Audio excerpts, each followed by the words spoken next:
Welcome back to Vnews Bulletin broadcast from Hanoi, and now headlines as usual. Vietnam, the Republic of Korea lift relationship to comprehensive strategic partnership. National Assembly Chairman Vương Đình Huệ meets with Governor General of New Zealand.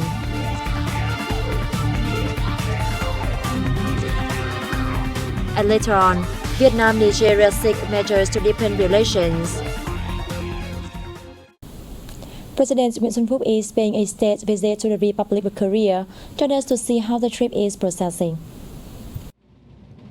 On December 5th afternoon, President of the Republic of Korea Yoon Suk-yeol hosted an official welcome ceremony for his Vietnamese counterpart Nguyễn Xuân Phúc in the capital city. The ceremony was held at the country's highest level for a head of state.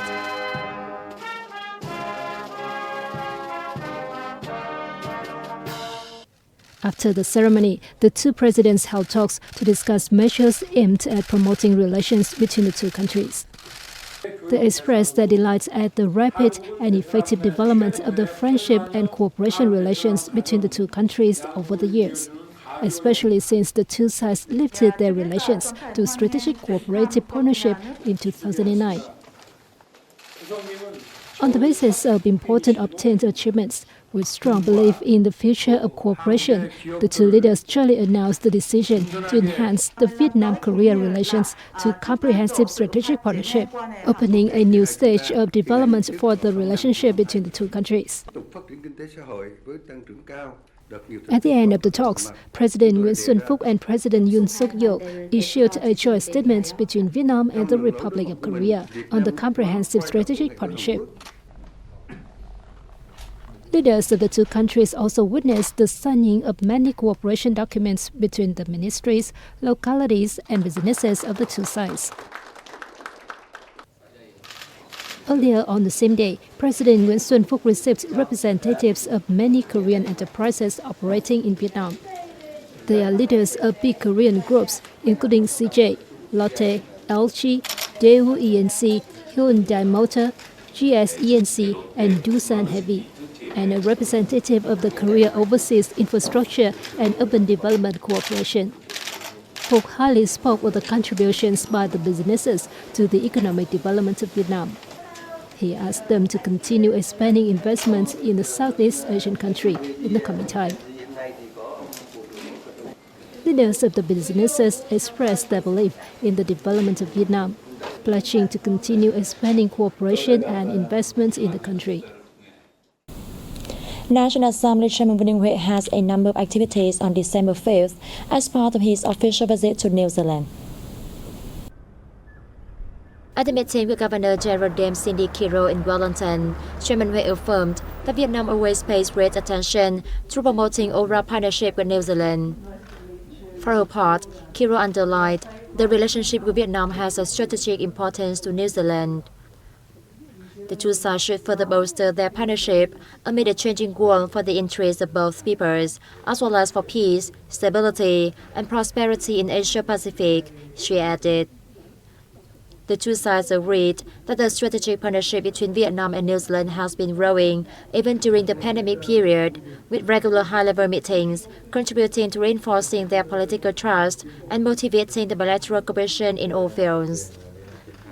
On the occasion, National Assembly Chairman Huệ thanked New Zealand for assisting Vietnamese citizens during the pandemic and expressed his hope that the New Zealand government will continue backing the Vietnamese community in the country. On the same day, National Assembly Chairman Vương Đình Huệ attended and delivered a speech at an education forum held at the University of Waikato in Hamilton City. Huệ expressed his hope that universities and education institutions of Vietnam and New Zealand will reach specific and direct cooperation agreements, helping to deepen the collaboration between the two countries in this regard. Highlighting Vietnam's great demand for education and training, Huệ said he hoped that the forum would open up a new period for educational cooperation between the two countries. In his remarks, Chancellor of the University of Waikato, Anand Satyanan, stressed that New Zealand wishes to bolster cooperation with countries in Indo-Pacific in trade, education, and culture, and expects to increase the number of Vietnamese students. At the forum, Hue leaders of the University of Waikato witnessed the exchange of 10 memoranda of understanding on educational cooperation between the two countries' universities. Vice President Võ Thị Ánh Xuân welcomed and held talks with her Nigerian counterpart, Jami Oshimajo, in Hanoi on December the 5th. On behalf of the state and people of Vietnam, Vice President Võ Thị Ánh Xuân warmly welcomed her Nigerian counterpart, who is paying an official visit to Vietnam from December 5th to 7th.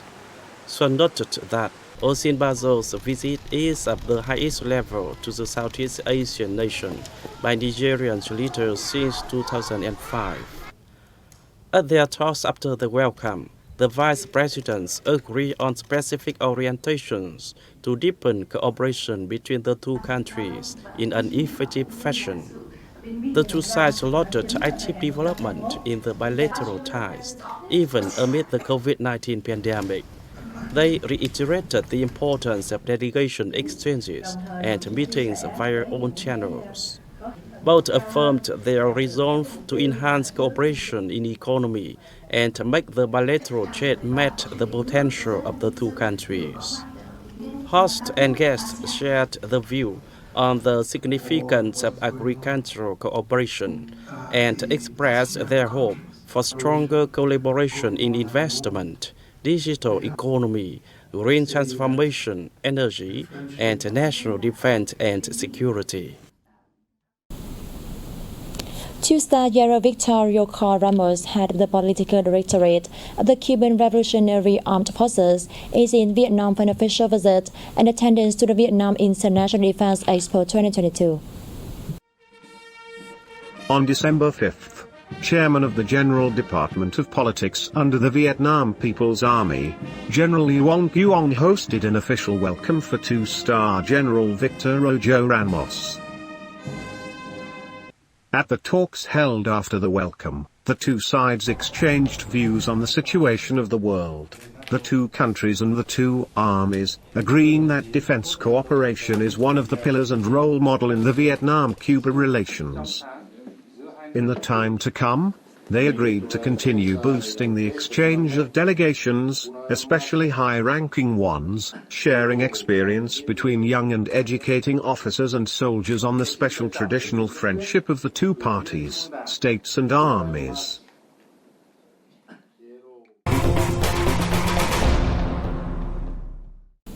With trends in sustainable and environmentally friendly consumption on the rise, goods made from bamboo are finding increasing popularity among European consumers. The Dinh Karin chain store in Brussels offers a wide range of bamboo and rattan crops imported from Vietnam, and they have been warmly received by customers. At Dinh Karin stores in Brussels, customers can easily find products made from natural, non-polluting materials such as tablecloths, ones made entirely from natural cotton, and loofahs. Most items at the store are daily utensils, such as forks, spoons, containers, planting baskets, rubbish bins, children's toys, and Christmas decorations, all made from bamboo and imported from Vietnam.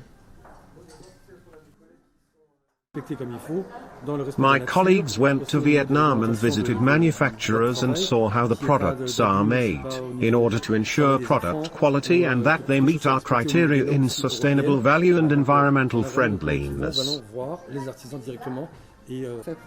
I was very pleased to find this sedge basket. It can be folded, but when I open it, it becomes a basket for indoor ornamental plants. It's both beautiful and environmentally friendly. As Christmas is approaching, customers can also choose artificial flowers made by the skilled hands of Vietnamese craftsmen to decorate their home. We are interested in kitchen tools or household items, such as rubbish bins and laundry baskets made from bamboo. They are beautiful, unique, and, especially, environmentally friendly. Vietnamese handicraft products have been exported to 163 countries and territories around the world. The EU is the third largest consumer of such products after the US and Japan. with trends towards sustainable consumption and environmental protection on the rise, Vietnamese bamboo and rattan products promise to increase their foothold in the European market. Illegal fishing in foreign waters is a major problem for many localities in Vietnam with large fishing fleets. The southern province of Bà Rịa Vũng Tàu is now rolling out a host of measures to effectively handle the situation and have the EC yellow card on illegal, unreported and unregulated fishing removed. Bà Rịa Vũng Tàu has a large fishing fleet with nearly 5,400 licensed vessels. Management can at times be problematic, as can technical problems, while port management is also lacking due to shortage of human resources. Local authorities have identified a number of solutions to address the situation. There are 6 fisheries control offices in the area. The forces regularly approach fishermen, conducting checks and reminding them about complying with regulations. Bà Rịa Vũng Tàu province has signed cooperation agreements with the Naval Region 2 Command, the Coast Guard Region 3 Command, and the Coast Guard Region 4 Command, and other nearby provinces to combat illegal fishing. Currently, before heading offshore, fishing vessels must go through strict inspections by the Fisheries Staff Department. When they leave port, border guard stations continue to check on their coordinates. The efforts have helped enhance fishermen's awareness and responsibility. We encourage each other to enhance awareness and not violate the waters of other countries in the region, so that the EC's yellow card will be removed, and we can export to the EU market.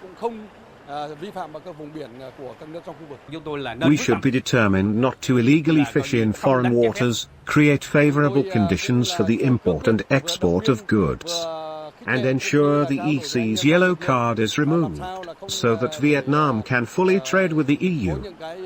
Local functional forces have been asked to resolutely stop the more than 200 fishing vessels with their cruise monitoring devices from heading out to the sea, while raising awareness among fishermen about complying with regulations when fishing in waters bordering other countries.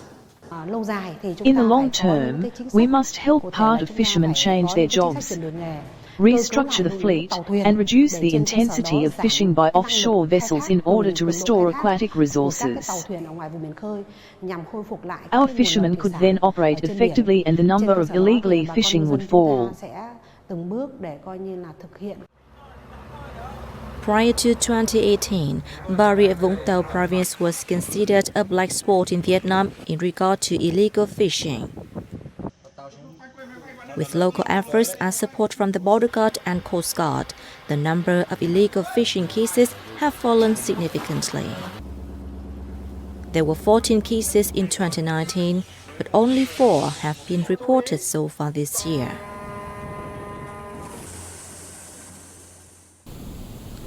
The International Circus Festival 2022 is underway in Hanoi with the participation of more than 100 domestic and foreign artists. The event, co-organized by the Ministry of Culture, Sports and Tourism and the People's Committee of Hanoi, see 9 art troupes, including 5 from Canada, Belarus, Laos, Cambodia, and Egypt.